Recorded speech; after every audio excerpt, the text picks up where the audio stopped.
What's going on, guys? The Arid Lord is here, back for another Walking Dead off-season vlog. I think that's what I'm going to start calling these from now on, because it's the in-between time between seasons 9 and 10, and I want to go over as many awesome, amazing topics with you guys. And we had this announcement that came out today, today, tomorrow, from when I'm filming this, but AMC announces, so the third series, I did make a vlog about this a few weeks ago, talking about the third series that came out.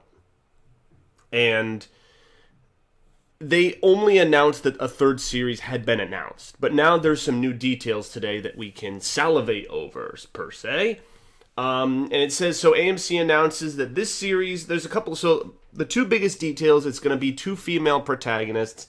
And it's going to be about the first generation to come of age in the zombie apocalypse as we know it. So, the funny thing that I find about this is that this is what Judith is, though. Judith was born in the apocalypse, and now she's 10 years old, running around with Rick's hand cannon, talking to Negan, trying to save Dog. We've seen a little bit of this in season 9. When there was that ginormous time jump, we saw a little bit of the next generation who are growing up in this apocalypse. And to further that, Henry, Lydia, some of the Hilltop kids, all of the ones that were beheaded except for Gage is his name, they all were, I know they were born before the apocalypse, but they were kids. In that 6 years, they were kids. Also, Maggie's baby, Herschel. So there are a number of kids. Gracie, the savior kid who was saved from the outpost that's now under Aaron's protection. So there are many kids who have been born and have grown up. Judith being the longest running one, because she was born in season 3 and now she's 10 years old. With lines and dialogue and scenes in season 9.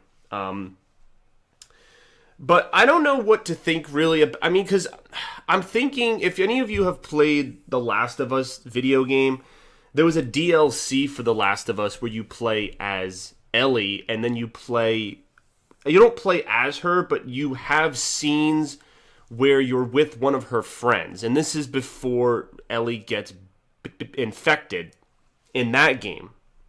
And it was sort of along the same lines, where it's two kids who were born into a post-apocalyptic world, and they're having fun together, they're goofing around, looking at artifacts of the old world, old stores that don't really need to function anymore. It's all of those same kind of themes.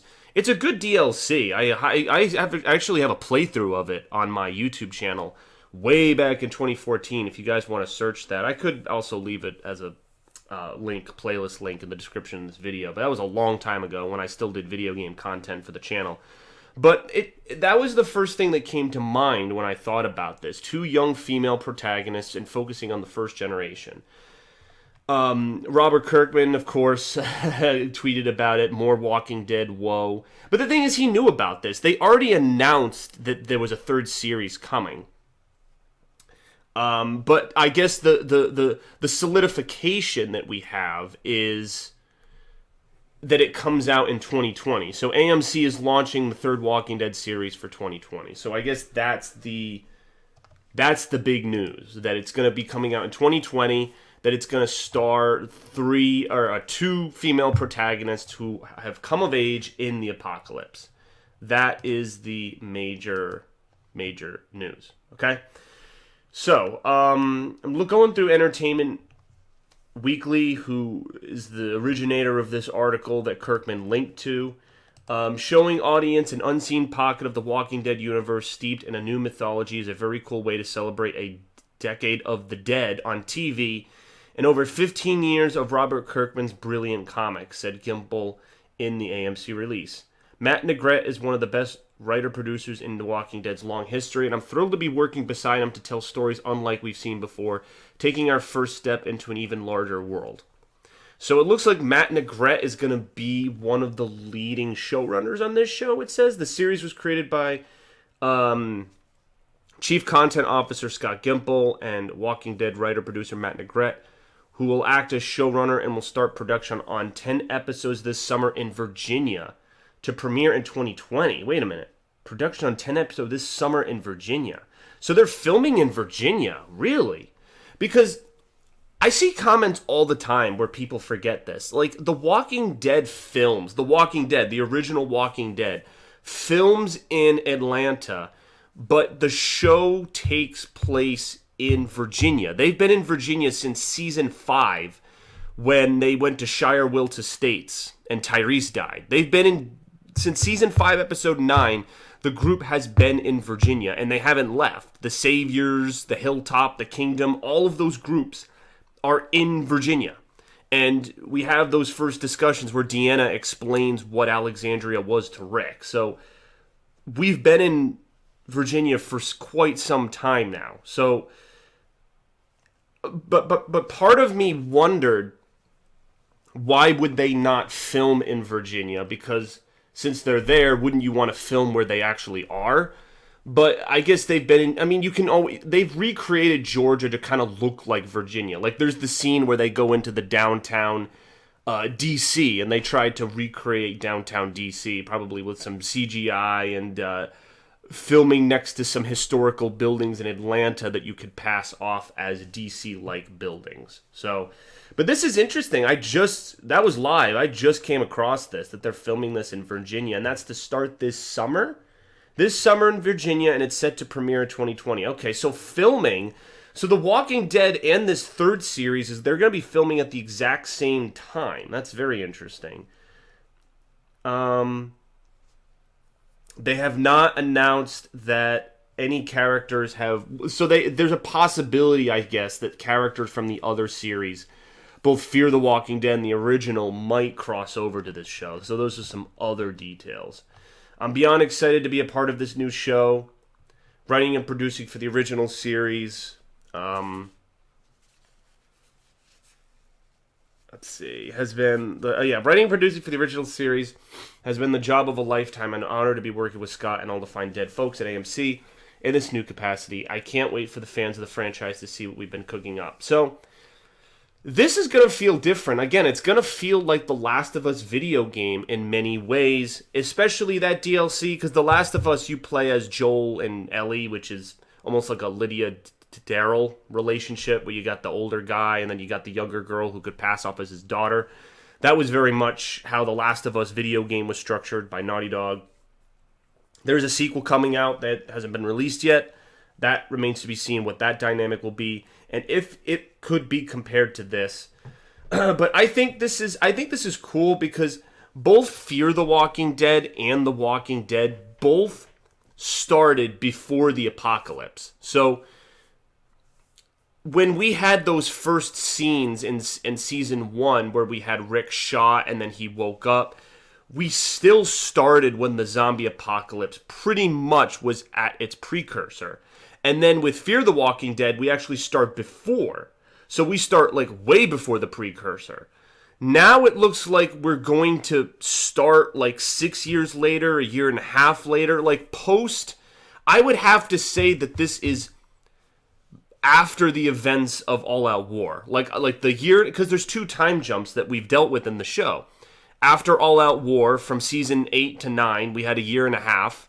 And then from the episode where Rick left in the helicopter to episode 6 of season 9, we had 6 years. So this is a question I've had. Like, how do all of the stories, how do they all line up? Especially because I'm trying to think, because you're telling me, like, is Morgan, like, and all the people from Fear the Walking Dead, are Morgan, Alicia, Dwight, are they all still alive in the 6-year time jump? Like, that's what I want to know. Maggie, we know, is still alive with Georgie because she still sends the letters. Rick, I mean, that's going to be explained in the movies. That's a huge question because, you know, what would prevent Rick Grimes from going back to see his family? That's a huge, huge question. But yeah, where in the timeline, I guess, is this third series going to take place? A year and a half before the Saviors, during the Saviors, afterwards, during the Whispers? Like, there's different timelines within the Apocalypse that you could do, because as long as those characters don't interact with the original cast or the Fear cast, then you don't have to worry about the timeline. But if you ever do introduce characters from other timelines, you have to think about what was going on with the original show to introduce that. Like, for example, if, I don't know, for the sake of argument, the governor, for example, was to stumble across these two girls, you'd have to say, okay, that has to be before Rick's group ever even goes to Virginia, for crying out loud, because the governor was still alive when he, before he attacked the prison and all that. So whoever they introduce, it'll have that kind of impact, and it's things to consider. Now, are these two young girls that have, lost their parents? Like, where do you think the dynamic will be? Like, do you think they'll be teenagers? Like, do you think this will almost be like a teen drama in The Walking Dead? Because rather than having, because in both the original Walking Dead and Fear the Walking Dead, the second comparison I'm going to make, the first one was talking about like when the show started, but they also deal with adult leads, if you think about it. You had Travis and Madison as the two leads in Fear the Walking Dead, who both died, and then by the time they were dead, Morgan pretty much took over the role as the lead for that show, Fear the Walking Dead. And then obviously in the original Walking Dead, it's Rick Grimes for 9 seasons, and then you could say Michonne, Daryl, a bunch of other characters after Rick leaves.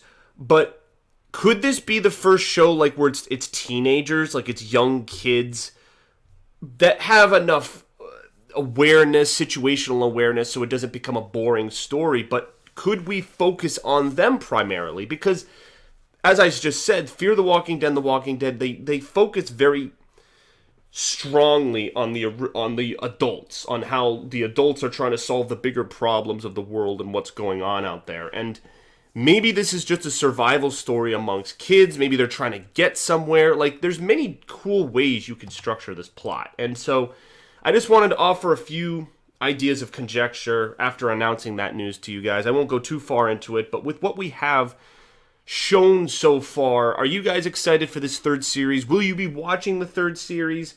Because like I told you, I watched Fear the Walking Dead Season 1, and then I just wasn't interested in watching Season 2 and 3. Putting Morgan in the show made me come back for the first half of Season 4. But beyond that, I just wasn't interested. And again, I'm still on the fence because I might be interested. Like, now that we're going to be dealing with this A and B helicopter group, like now that there's going to be that crossover, it might give us big hints to the Rick movies. Maybe I'm going to be... Because that seems to be what Fear the Walking Dead does. They're like, oh, if you don't like Fear the Walking Dead, here's Morgan. Oh, if you don't like Fear the Walking Dead, here's Dwight. Oh, if you don't like Fear the Walking Dead, here's the helicopter group we're going to introduce when Rick Grimes returns. It's like... It's almost like they're self-aware that Fear the Walking Dead can't stand on its own two legs, so they're taking pieces from the original show, Dwight and Morgan, and then they have the group that captured Rick, and so we could see more crossover. I don't know, like I don't want to bash Fear the Walking Dead, but I think most likely I'll give it a shot for season 5. I mean, it's airing in June. There's no shows or anything that I'm watching in June. Game of Thrones will be done by that point. I'm not sure. Actually, yeah, no. Stranger Things doesn't come out then either. Those are the two shows that I was, besides The Walking Dead, Game of Thrones, Season 8, the final season, and then Season 3 of Stranger Things. Those are the two TV dramas I'm looking forward to in this off-season time that we have between The Walking Dead. I'm excited. I just hope this is different. And I know Gimple's getting involved. Matt Negretti has made some great episodes of the original show. I just hope this is good. I just hope that, because again, my complaint with Fear the Walking Dead was that it was too much of a clone of the original series. It was like, all right, the original series has Rick Grimes and this group of survivors trying to survive the zombie apocalypse. And then Fear the Walking Dead's like, oh, here's Travis and Madison, and there's a little bit of the outbreak, but we're not going to deal with beforehand. We're just going to jump right into the apocalypse. It's like, but we already have a show that does that, and it does it better. So why do we need to see these characters doing the same thing on the West Coast?